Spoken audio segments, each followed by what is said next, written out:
Actually, Islam is the first religion, um, and Quran is the first book of law, which constituted the law for human beings on the face of the earth, which gave women the right of inheritance, the right to own their own businesses, and the right to be independent from their husbands in certain issues.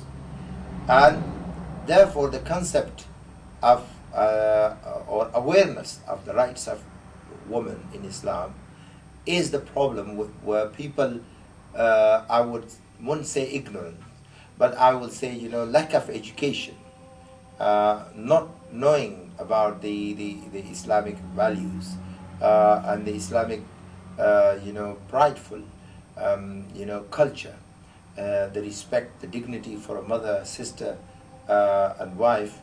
That is the reason that people sometimes blame Islam for oppressing women. I think it's because it's so important for a woman, for a Muslimah, to wear hijab, because it first of all obviously shows to people that you are Muslim, but secondly it makes them look at you, well hopefully makes them look at you more respectably, it gives you more dignity, more modest about yourself, and it avoids any sort of lustful gaze from men. Well, hopefully, inshallah, it does, but whether it works or not, I don't know. I first started wearing hijab during Ramadan this year.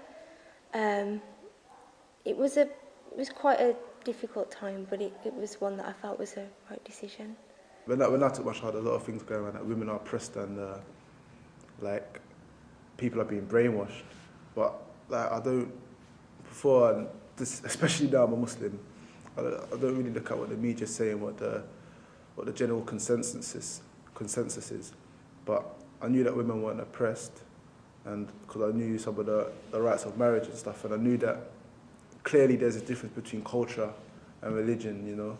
It's like in some cultures and backgrounds, they're Muslims, but what they do is not Islamic. It's more to do with culture. So I knew that what they were referring to a lot of the time wasn't oppression, and it was more culture and not religion.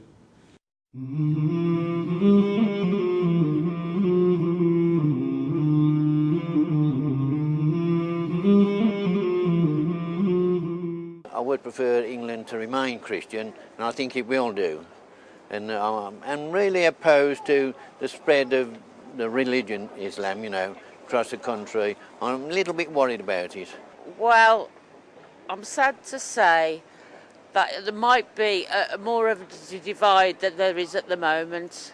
I'm really sad to say that, but that's what I feel. And I think more needs to be written, and more needs to be on television, on the radio, explaining Islam, explaining, or just all about the Muslims. I think we should know more, and I feel guilty now that I don't know more than I do. Because of the mass media, because of access to so many channels of different kind of media, and people are coming close to spirituality, what they are looking for, and it's easily accessible. So lots of people are turning to Islam.